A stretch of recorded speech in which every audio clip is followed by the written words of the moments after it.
우리 지난 시간에 무엇을 배웠는지 한번 기억을 더듬어 볼까요? 지난 시간에는 설명문의 구조와 설명 방법에 대해서 공부를 했고, 핵심 정리, 그 다음에 처음 부분에서 무슨 내용을 다루었는지 이런 걸 공부했죠. 자, 우리 설명하는 글의 구조는 어떻게 되어 있다고 했습니까? 자, 설명하는 글에는 구조가 머리말,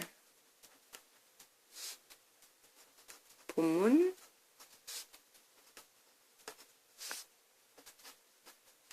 맺은말 이렇게 되어 있다는 것을 공부했죠. 그 다음에 우리 설명 방법 중에서 여러분들이 혼동하기 쉬운 거 이런 거를 먼저 설명을 해주겠습니다.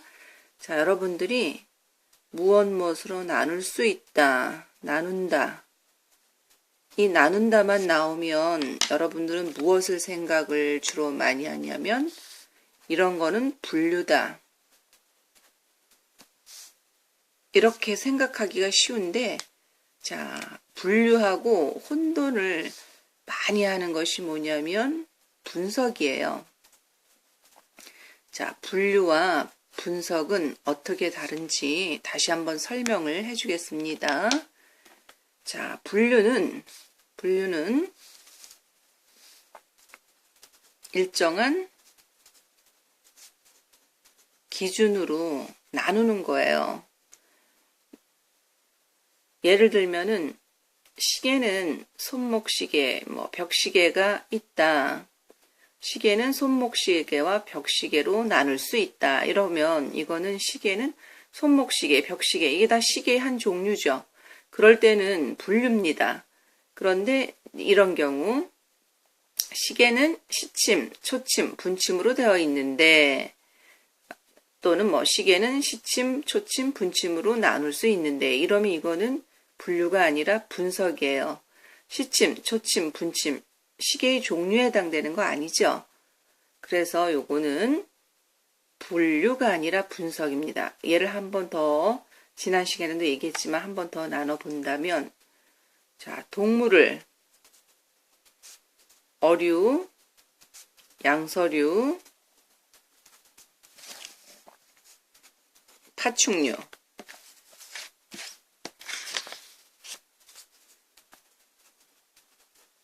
자, 이렇게 나눴으면은 동물을 어류, 양서류, 파충류 이게 다 뭐냐? 동물의 한 종류죠. 그럴 땐 요게 분류에 속해요. 그런데 요것이 그런 말이 아니라 동물은 머리, 몸통, 다리로 나뉜다.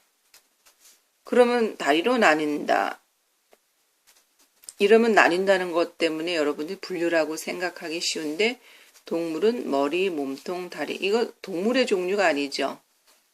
그러니까 이거는 복잡한 거를 자세하게 풀어서 쓴 분석에 해당하는 겁니다. 여러분 이거 꼭 기억을 해 주시기 바랍니다.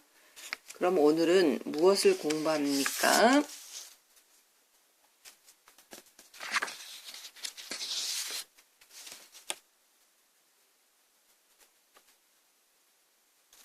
자, 오늘은 글에 사용된 설명 방법에 대해서 이해할 수 있다는 것을 가지고 공부를 할 것입니다.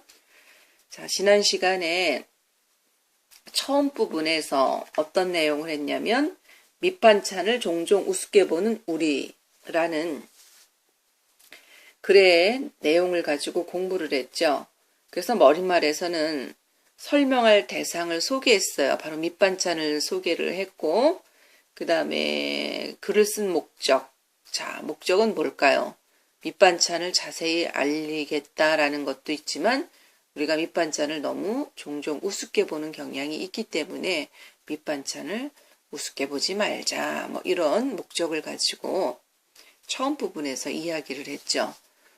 그리고 중간 처음 부분에서는 어떤 이야기를 했냐면 자, 밑반찬의 종류 중에서 맨 처음에 한 것이 뭐냐면 포라는 거를 공부를 했죠. 포가 뭐냐? 육류나 어패류를 말려서 만든 것이다 라고 해서 포에 대해서 공부를 했죠. 자, 오늘은 두 번째. 자, 여기 보면은 중간일이 밑반찬에 다양한 이것이 다양한 역할.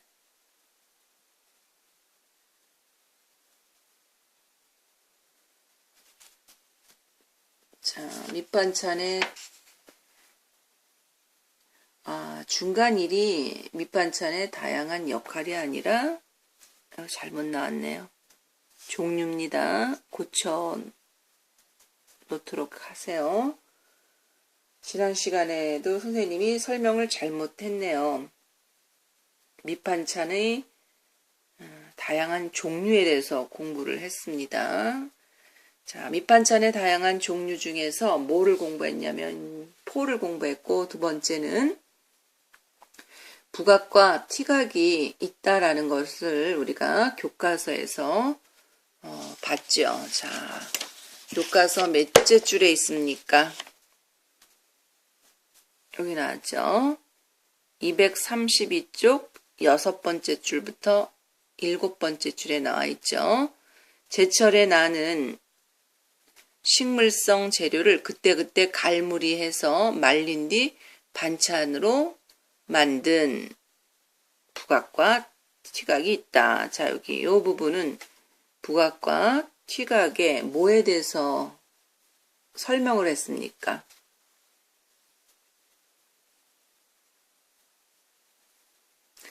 제철에 나는 식물성 재료를 그때그때 갈무리해서 말린다. 자, 이거는 공통점이 되겠죠. 차이점이 아니라.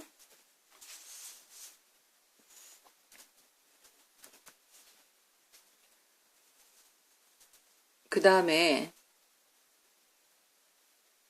232쪽 7번째 줄부터 11번째 줄에 깻잎 부각이나 김 부각처럼 채소나 해조류에 고추장이나 조금 되게 순 찹쌀풀을 발라서 말려두었다가 필요할 때 기름에 튀겨 먹는 것. 그 다음에 잘 보세요. 교과서 보면 부각이라면 결국은 뭐냐? 튀각과 부각의 뭐가 되겠습니까? 차이점을 설명을 한 것이죠. 그 다음에 부각의 특징이 나와 있는 것이 있습니다.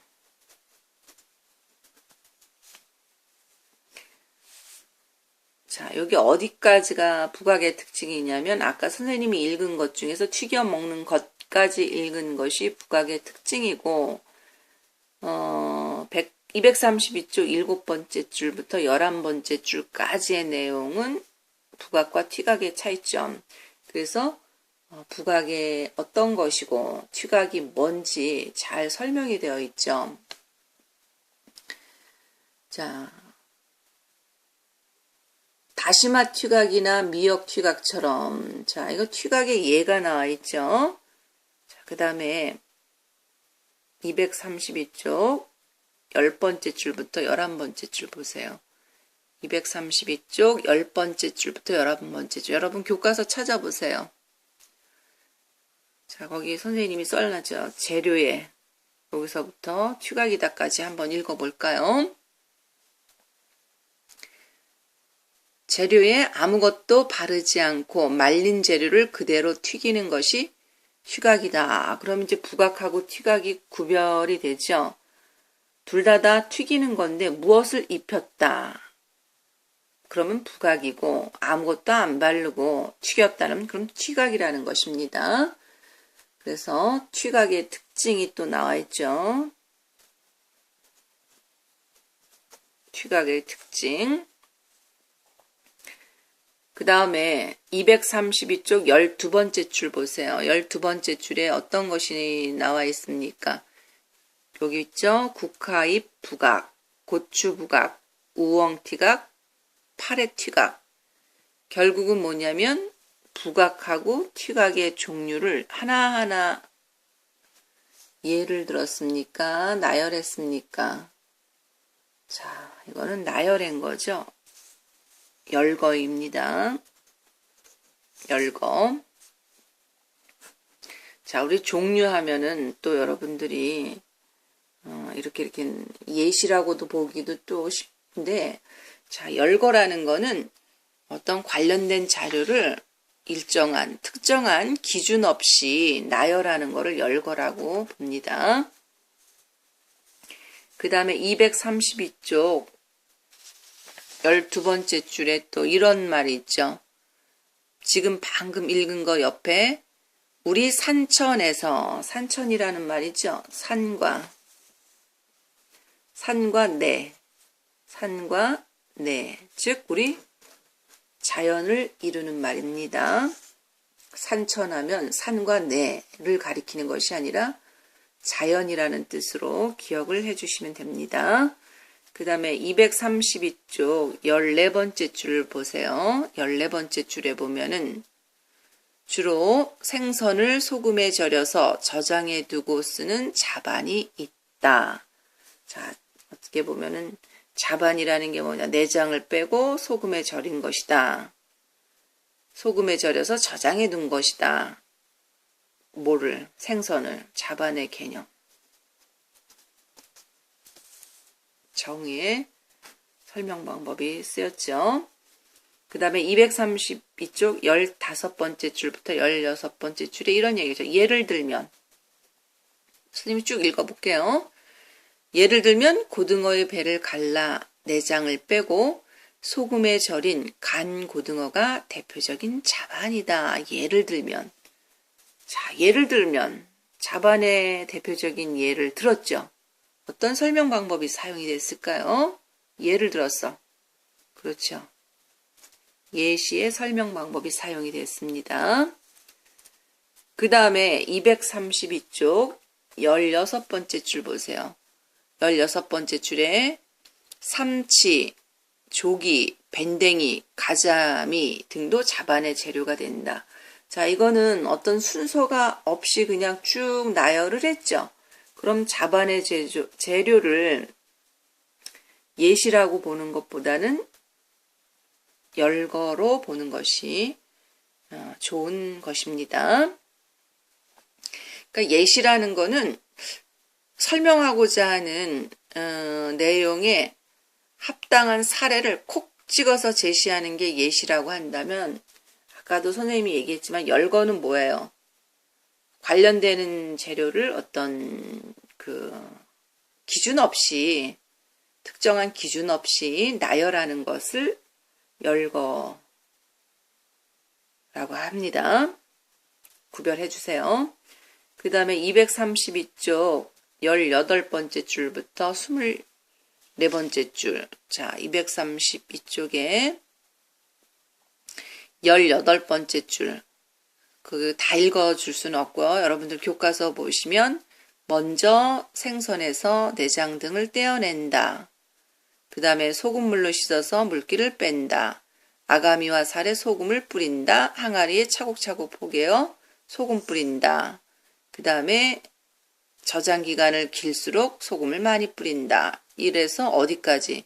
요리에 먹기도 한다까지 아주 길게 설명이 되어 있는 부분인데, 바로 선생님이 여기 읽은 부분이죠. 이거는 설명 방법 중에서 뭐가 사용이 됐습니까? 바로 자반을 만드는 과정이 되겠죠. 몇 단계로 나누어서 설명을 했습니까? 5단계죠. 그걸 좀 간추려서, 자, 먼저 내장 떼기. 두 번째는 뭘 뺀다 그랬죠? 물기 빼기. 그 다음에 물기를 뺀 다음에 뭘 뿌려? 자, 여기 세 번째가 소금 뿌리기. 그 다음에 네 번째는 뭐가 사용이 됐을까요? 항아리에 포개어 소금 뿌리기. 그 다음에 이제 다 됐어. 나중에 꺼내 먹기. 이게 자반을 만드는 과정입니다. 그 다음에 234쪽 첫 번째 줄부터 두 번째 줄 내용을 한번 보세요. 여러분들이 233쪽에 있는 그림 다음 장으로 넘어가야 되겠죠. 자, 다음 장의 첫 번째 줄부터 어떤 내용이 나와 있습니까? 주로 채소를 장에 절여서 사계절 내내 먹는 장아찌가 있다. 장아찌의 개념 정의가 나와 있죠. 장에 짭짤하게 절여서 먹는다. 그 다음에 234쪽 세 번째 줄 보세요. 무, 풋고추, 마늘, 더덕, 오이, 깻잎. 이건 무엇을 설명하면서 쫙 나왔냐면 장아찌 이야기하면서 나왔죠. 장아찌의 재료를 어떻게 했습니까? 예를 든 거라고 볼까요? 어떤 순서 없이 쭉 늘어섰어요. 늘어졌죠? 그럼 설명 방법이 뭐라 그랬죠? 그렇죠. 열거의 설명 방법이 사용이 됐죠. 그 다음에 234쪽 다섯 번째 줄에 채소 외에도 감, 가지, 두부 등도 장아찌의 재료가 된다. 장아찌의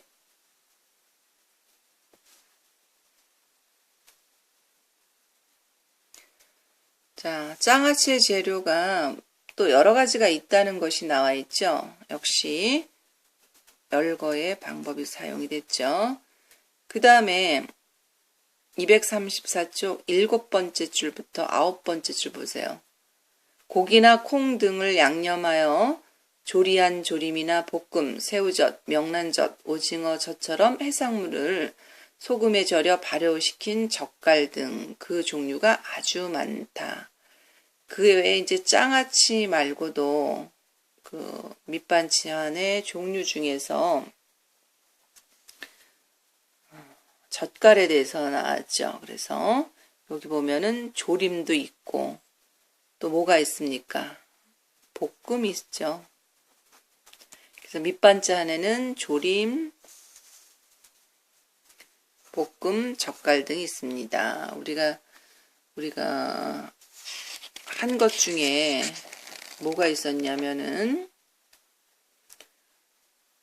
첫 번째가 포가 있었고 두 번째는 부각하고 튀각이 있었죠. 세 번째는 자반이 있었고 네 번째는 우리가 장아찌를 만든다. 그거 말고도 지금 뭐가 더 있냐면 볶음, 조림, 젓갈 이런 것이 있다는 것을 배웠습니다.